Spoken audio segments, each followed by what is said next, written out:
So we're going to start this unit with water, the structure of water and hydrogen bonding, and how that can apply to living things. Remember, this is a video. You can stop it, you can rewind it, you can take as much time as you need to get the information down. I will try to be as succinct as possible, so I will not repeat things over and over and over again. Also, everything will not be written down on the slide for you, so you need to pay attention to both what is said as well as what is on the slide. And again, make sure you get it down. So let's talk a little chemistry real quick. We're not going to spend tons and tons of time on this. I know most of you are currently in chemistry right now, okay, but don't worry about it. You'll be fine. Okay, one of the things that we need to keep in mind is that molecules are made of smaller atoms, right? And so the sequence, the order, the way those molecules are put together are going to determine the properties of that molecule. If you think back to 9th grade biology, we talked about organic compounds, we talked about monomers and polymers, and when we put those strings of monomers together, then that would impact the polymer. And that's kind of our focus here, that these subunits here are going to determine the properties of the molecules. And water is an excellent example of that. Okay, so water, remember, is made of 2 hydrogens and an oxygen. Okay, and we can see we've got a water molecule over here. So we've got 2 hydrogens and an oxygen there. The oxygen, you'll notice, is a larger atom in general here. Okay, and so the oxygen here is actually more electronegative than the hydrogens. Okay, and so basically what that means is that the oxygen has a stronger affinity or a stronger pull for those electrons than the hydrogen. And so those electrons that are shared, you can see our shared electrons right here, those electrons that are shared between the oxygen and the hydrogen are going to spend a little bit more time around the oxygen because it has a stronger pull for those electrons. Okay. The reason why it's a little bit more electronegative is the valence shell of oxygen. Remember, our valence electrons are in that outermost shell, right? So our valence shell is this outer shell right here. And so the valence shell of that oxygen is almost full. It already has 6, okay? And so it only needs 2 more. Okay? The valence shell is also pretty close to the nucleus. You'll see there's only one orbital, and then the valence shell for oxygen is the second orbital. So because it's pretty close to the nucleus, and because there's a lot of protons in the nucleus, that allows for a strong attraction of those electrons. So the oxygen is going to be more electronegative than the hydrogen. The hydrogen already has 1 valence electron in its shell, has 1 electron in its valence shell. It only needs 1 more because it only has that first orbital, so it only needs 2 to complete it. So when they share these electrons here, so when hydrogen shares its 1 electron, now it has 2, and so it's completed its valence shell. And when oxygen shares 1 electron with 2 hydrogens, it gets the 2 more it needs to complete its valence shell. And so when they share those electrons, they form those covalent bonds. Think back to middle school if you need to. Remember, you have ionic and covalent bonds. Ionic bonds were when basically one gives up an electron, where a covalent bond, they're sharing electrons. So they form these pretty strong bonds here. And in water, they're going to form what are called polar covalent bonds. And a polar covalent bond is different than your typical covalent bond because your polar covalent bond is the result of this unequal sharing of electrons. Okay, so we really need to get this concept down, that these electrons are shared between the hydrogen and the oxygen, but because oxygen is more electronegative, they spend more time around the oxygen. The oxygen's a little bit selfish with them. So if they're spending more time around the oxygen, that gives this oxygen atom a little bit of a negative charge, and these hydrogen atoms a little bit of a positive charge because they don't have the electrons quite as much. And so that's what makes these polar covalent bonds.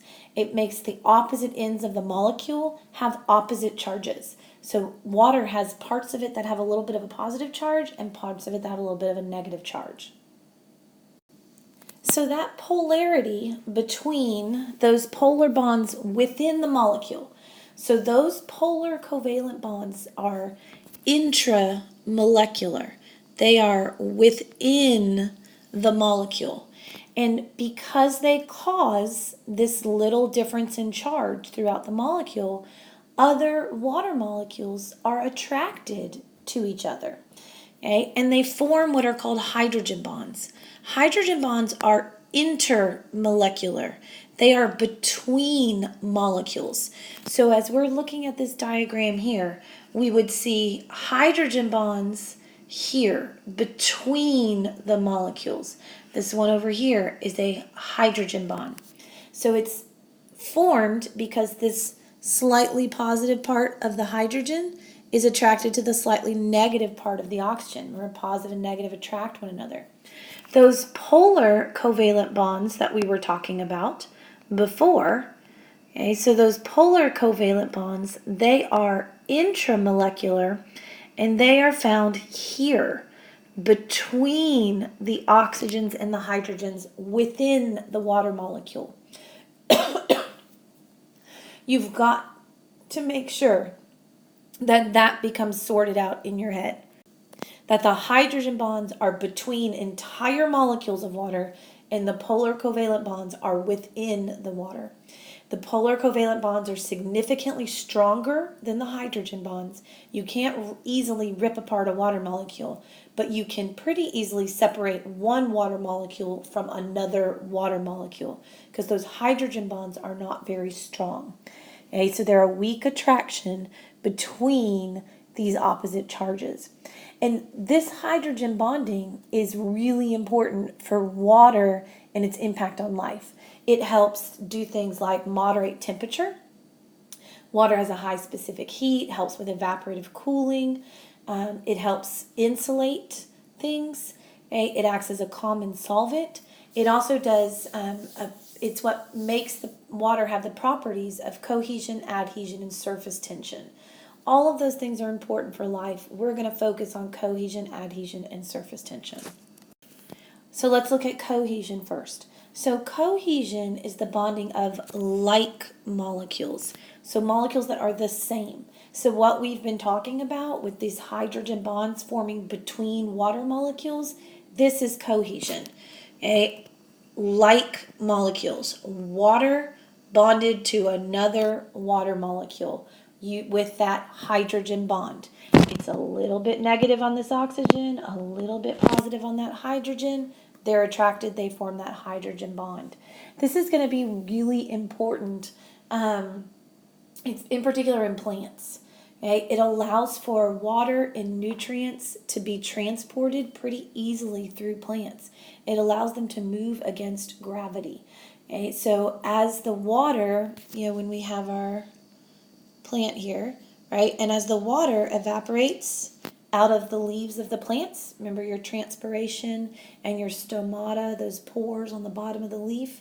So as the water evaporates out the leaf of the plant, it will actually tug another water molecule that's behind it. So you end up with this chain of water molecules, and they just pull each other along.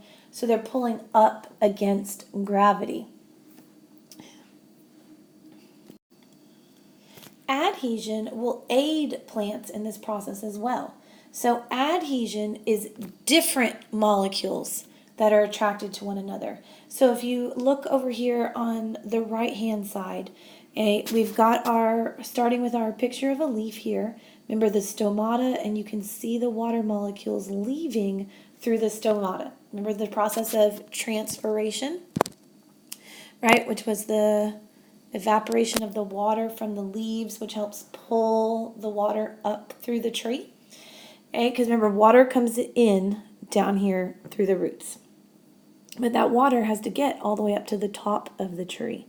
So if you zoom in on this middle picture right here, or if you take a closer look at this middle picture right here, you can see both the cohesion and adhesion happening. You can see the individual water molecules here attached to one another. And you'll notice how they're attached hydrogen to oxygen, right? The big blue part is attached to the smaller blue part. So that's those hydrogen bonds between the water molecules.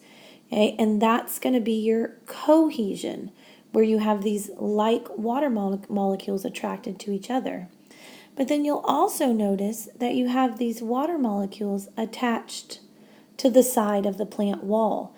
Remember, the xylem is the tissue that water moves through in the plant, the vascular tissue, right? The tube, basically, that water moves through in the plant. So what you see happening there is the property of adhesion. Those water molecules are attracted to the walls of the xylem.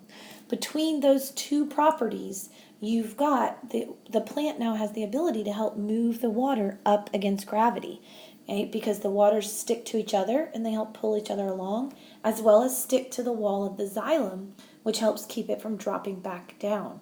Again, none of this would be possible if water wasn't built the way it is. If it wasn't built with that, with those polar covalent bonds that allow that water molecule to have opposite charges at opposite ends. So again, talking structure and function. By arranging those atoms how they are and building the water molecule how it is, it leads to particular properties. Let's look at the last one here with surface tension. Okay, so surface tension is just how difficult it is to stretch or break the surface of a liquid. Okay, and you can see this happening here with this bug, this water strider. See how it looks like the water is kind of solid, like it has almost like a film on it? That's due to the hydrogen bonding. Okay, the water molecules bind to each other. Okay, both the molecules that are above, right at the surface, as well as below the surface. And so, again, that's due to the hydrogen bonding between the molecules. Okay, and that creates that like film on the water, okay, at that air-water interface. Okay, and so what that does is that allows certain animals to walk or to stand on water, especially small ones like this bug that can spread its weight out. Okay, you see this happening when you take a glass of water, right, and you slightly overfill it. You see that bubble on the top. Okay, that's due to surface tension, and again, that's due to the structure of the water, the hydrogen bonds that are formed between those water molecules, and that can eventually be overcome, right? We can't walk on water. We're too heavy. We would smash through those hydrogen bonds. When you add a few more drops of water to this, now it spills over the edge because it was too much for those hydrogen bonds and breaks them apart. Okay? So those are the properties of water that we're going to focus on for biological purposes right now.